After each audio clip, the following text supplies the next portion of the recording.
بسم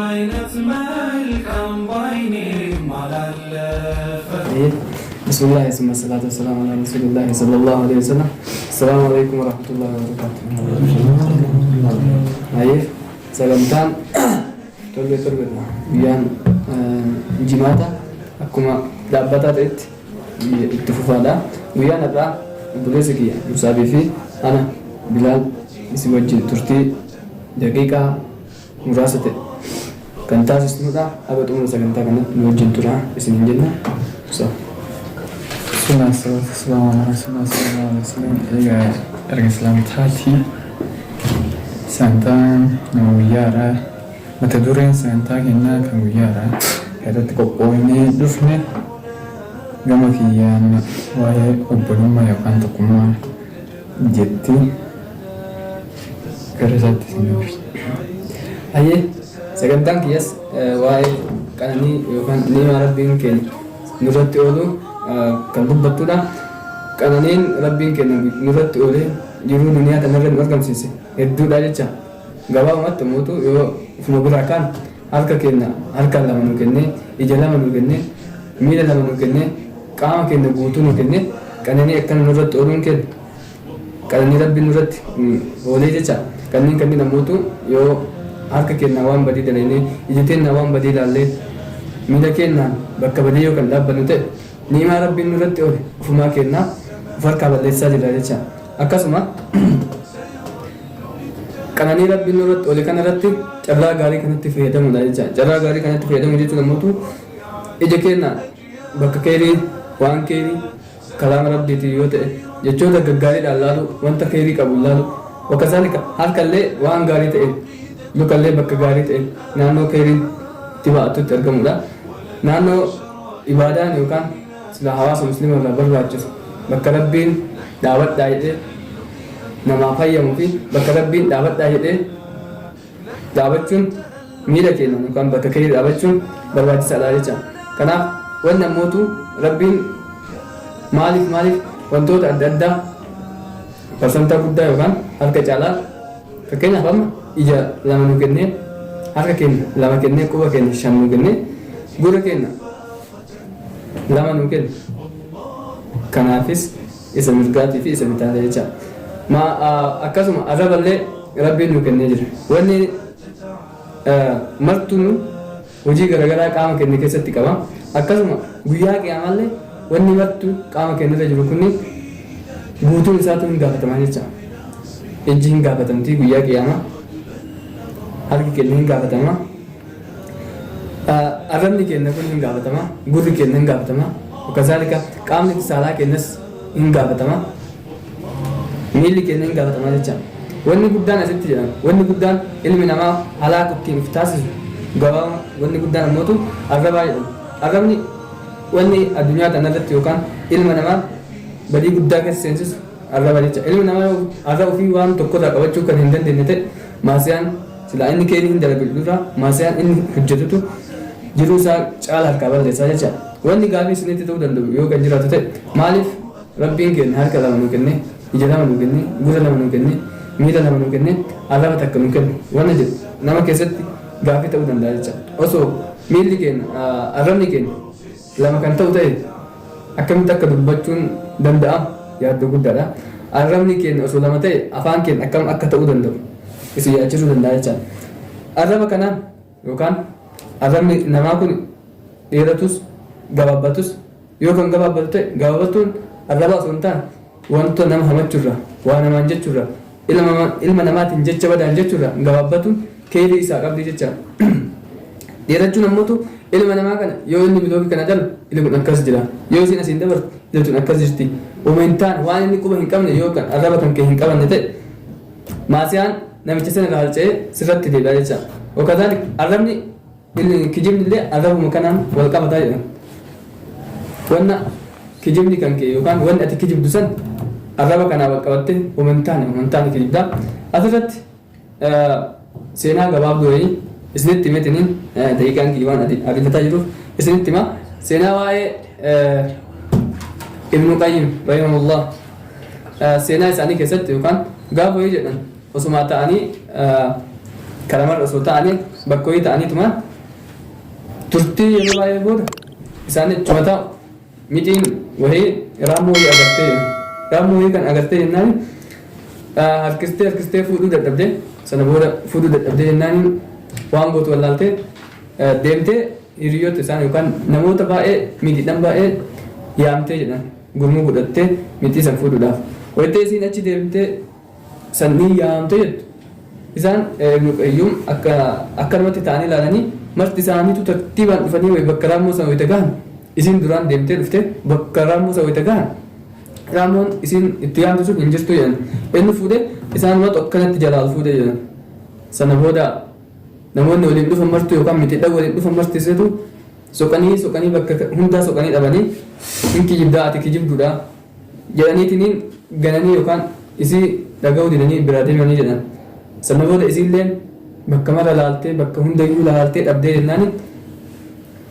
eegana turtii daqiiqaa muraasa booda bakka itti yoo isin garagaltu isaan mitii san bakka sanitti gaddeebisanii jennaani ammallee rifattee harkistee dadhabdee jennaani ammallee isaanumatti deebitee isaanuma kana namootuma reeffisanii yookaan mitiidhaan reeffisanii yaamuu deemtee jedhan san booda eegana wayitee kana marti isaaniitti duuka deemuu deemanii gariin warri duuka deeme sun akka jedhanitti akka nama waadaa seensiseetti wayitii jedhan yoo isiin achi hin jiraatin waan akkanaas goona yookaan murtii akka ajjechaa wayii itti dabarsanii jedhan ayyee rakkoon qabu jettee mitiin amma raammoo dadhabdetuun waadaa san galtee fi ammallee qajeelanii jedhan sana booda wayitee isiin lammaffaa kanallee deebitu isaan mitii tan akkanuma jalaa fuudhanii jedhan sana booda dhabanii jennaani bakka mara soqanii dhabanii jennaani warri wanti namoonni isaan duuka deeman sunniin waadaa walii galan qaba waan ta'eef isii wayitee san cicciranii bakkuma sanitti mormaallee duudal bakka maratti addaan cicciranii biraa deemanii jedhan osoma bakkeessanii hin deebiin mitiin yookaan raammoon isiin soixee dhabdee yookaan isaan itti yaamte sun achitti amsanitti isaan wayitee kana gaddeebisanii jedhan wayitee kana mitiidhaan martuu hin gaabbanii jedhanii gaabbii guddattu itti dhagahame maaliif isiin mitiin nutu bakkee wallaane malee isiin dhugaa isiitii hin kijibne wanna jedhu gaabbii guddaa of keessatti uumanii jedhan san booda Ibnu Qayyuum gara sheek isaanii deebi'anii waan akkana itti deebi'anii itti himee jennaani isaan sheekni isaanii alhamdulillaahi jedhanii gammadanii jedhan maaliif ka waa'ee kijibaallee kijibni maal akka ta'e yookaan immoo rabbiin miti irratti ilma namaa agarsiisa jedhanii itti manii badii ati daleedeef rabbii kee toobadhu sababa kan keetii agoyi sababa kan keetii mitiin sun duutee waan jedhu irra haasaanii jedhan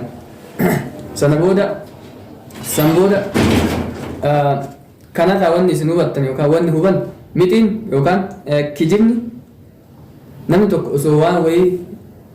dhugaa isaa addaan hin baasin hin kijibde jedhanii waan wayii irratti murteessu kun jechuun arrabni kenna osoo wanna san hin argin waan wayii jechaan nama darbachuu waan akkanaa kanaaf niimaa rabbiin irratti oole gabaabumatti waa hedduu irraa barannaa waa hedduu rabbiin qananii nutti oolee jira akkasuma waan hedduu akka ittiin uftiisinu nutti himee jira jecha keessattuu arraba keenya nama hamachuurraa nama waa jechuurraa jecha badaa namaan jechuurraa haa gabaabbannu rabbi irraa nama tiisu isin jechuu barbaada assalaamu alaikum warahmatullahi wabarakatuh waa'ee obbolummaa yookaan tokkummaa irraa yeroo kaasnee ilaalla qur'aana irraa ta'e hadiisa irraa seenaa sahaabaa ta'e seenaa oromoo ta'e hundaa takkaa keessa baanee ilaallaa jechuun guyyaa irraa kana قرآن كيست ربنا كذل إنما المؤمنون إخوة فأصلحوا بين أخويكم واتقوا الله لعلكم ترحمون إنما المؤمنون إخوة مؤمن توني أبلي وني فأصلحوا بين أخويكم يدو أبلي ون كيسدي يدو كيسن تلجا واتقوا الله لعلكم ترحمون رب سلادا أكي إني رحمة السنين والدول آية براك ست الليل ولا تفرقوا غرغرهم بيننا ربين وني إني غرغرهم بيننا جدي يرو مرة غرغر بهو غرام لوقف gargar bahuu dhabuu keessa faayidaan guddaan jiraaf. Rabbiin yeroo rasuulaan mari'adhu jedhuun marii keessa wanni guddaan jiraaf. Mariidhaan waan baay'ee hojjetanii akkasuma marii malee yoo deeman wannuma argin nama fuudhee deema. Karuma nafseen namaa jette jala deemanii jechuudha. Yeroo karaa deemanillee akka rasuulli alayhi salaatu wasalaam jedhanitti amiira godhadhaa jedhan. Yeroo nama 2 3 4 sanii oliin deeman amiira godhadhaa jedhan. Yoo amiira godhatin nama argitu karaa argisi oof. Yoo amiira godhatte ajaja isaatiin malee hin deemtu jechuudha. Hadiisa biraa keessatti hadiisa Abu Muusaan odeesse keessatti radiyallahu anhu rabbiin irraa haa jaalatu qaala rasuulullaahi sallallahu alaihi wasallam al-mu'minu lil-mu'mini kal-bunyaan yashuddu ba'duhu ba'dan. Mu'minni mu'minaaf akka jaarmayaati, akka ijaarsa wahiiti. Gariin isaanii garii jabeessaa jedhan. washabbaka bayna asaabi'ihi. Harka isaanii lamaan wal keessa naqanii akkanatti mul'isanii akkana wal jabeessaa jedhan mu'minni. Hadiisa biraa keessatti ammoo hadiisa Nu'maan ibn Bashir irraa nu odeeffame rabbi irraa haa jaalatu. مثل المؤمن في تواضعهم وتراحمهم وتعاطفهم كمثل الجسد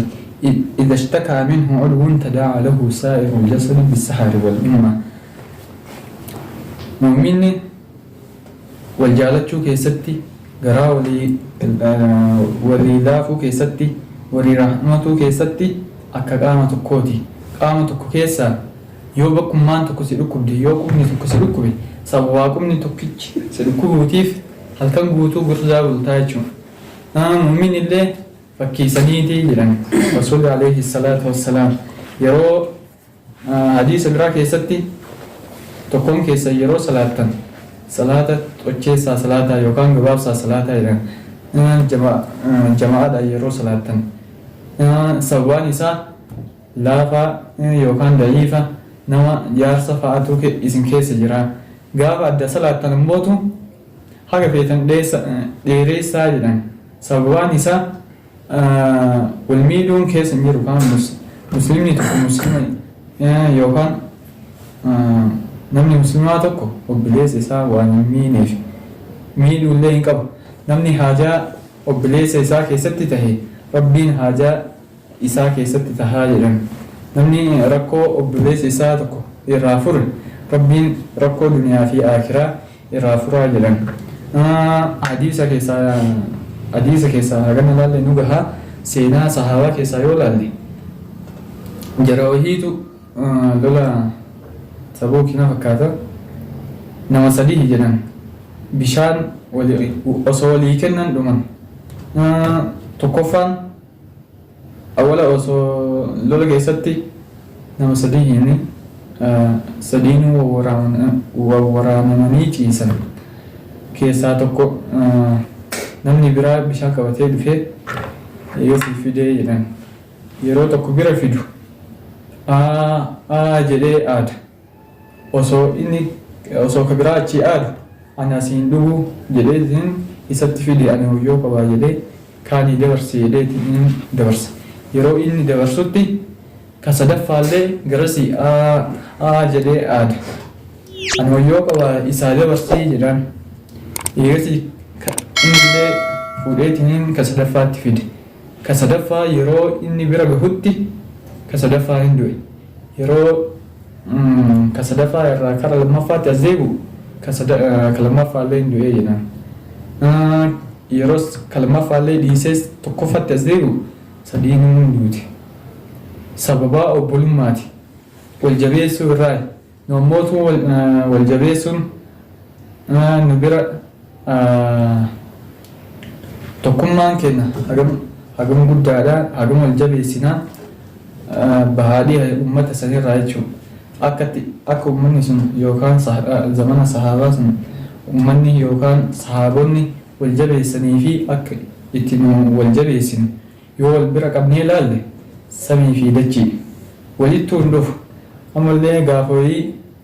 sahaabawwan fakkaata sahaabawwan keessaan karaa bahanii jiran osoo karaa deeman aduwwii harka bu'an warra kaafiraa harka bu'an eesii qabanii siin tumanii haga tumanii eesii dhumarratti ajjeechaa irratti murteessanii jiran ajjeechaa irra murteessanii jennaan tokko keessaa jara dura aansii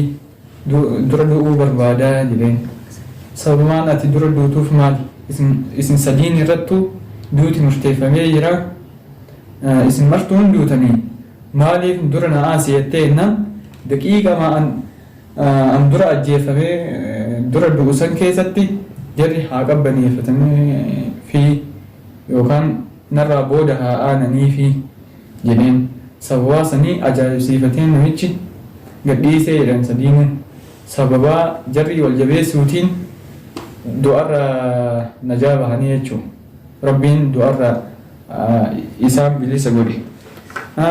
Seenaa Oromoo keessatti illee yoo ilaalu zamana wayyaanitti jara sagaliin nama sagaliin asii gaddeeman karaa Sumaalee kan sagalan keessaa namni lamaa kaafira namni jahaa mootu namni torba islaam qabsoodhaaf bahanii osoo Sumaalee dhaqan Sumaalee gargaarsa barbaadanii achi dhaqanii eesii sadiinuu maqaa kennaa lura warra islaamaa kana tumsoo barbaaddee warra kaawwan ajjeessuu barbaadde qabsoo jennee bahanii amantii waliin qoonnu jedhanii akkasitti sagalanuu wal bira dhumanii jechuudha sababa wal jabeessuu isaaniitiin wal jabeessuu keessa faayidaa guddaatu jira wal haa jabeessinuu isin jedhu sababa wal jabeessitu yookaan sababa obbolummaatiin salaanni adda salaatanii fi ka jamaa'aadhaan salaatan gargar ta'e sadarkaan namni jamaa'aadhaan salaatee fi adda salaatu sadarkaa 27 ka jamaa'aadhaan salaate 27 caala sababa obbolummaati kunillee kanaaf jecha wal haa jabeessinu wal jabeessuu keessa faayidaa guddaatu jira marii keessa faayidaa guddaatu jira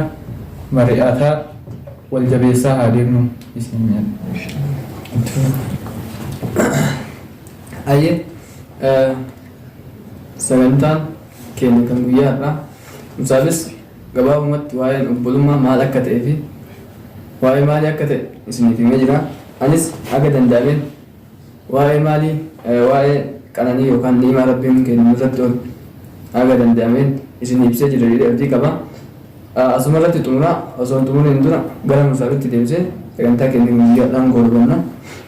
Akkasuma waa'ee obbolummaa irraa yeroo ibsu guyyaa qiyaamaa rabbiin nama torbanii gaaddiseessaa jedhan nama torban yudhilhum allahu fi dhilli yawma laa dhilla illaa dhilluh rabbiin gaaddisa isaa jalatti taasisan nama torba yookaan nama waan torba keessaa tokko dalage gaaddisa ofii jalatti gaaddiseessaa fi jedhan guyyaa gaaddisni isaa malee gaaddisni biraa hin jirre jara torban san keessaa tokko shaabaan tahabba fillaahi ijtamaa alayhi wa tafarraqa alayhi dargaggoota osoo wal jaalatan osoo jaalala cimaa waliif qaban osoo wal jabeessan jiruun haalli duniyaa yookaan jirummaan osoo hin jarin fedhin gargar isaan baastee jedhanii akkasuma nullee warra san irraa fakkaanna yudhilhumullahu nama torba gaaddifeeffamaa nullee nama torba rabbii warra san irraa waa taasisu isin jedha. Sagantaa keenya kan guyyaa irraa asirratti goolabna. Assalaamu alaikum warahmatullahi wabarakatuh.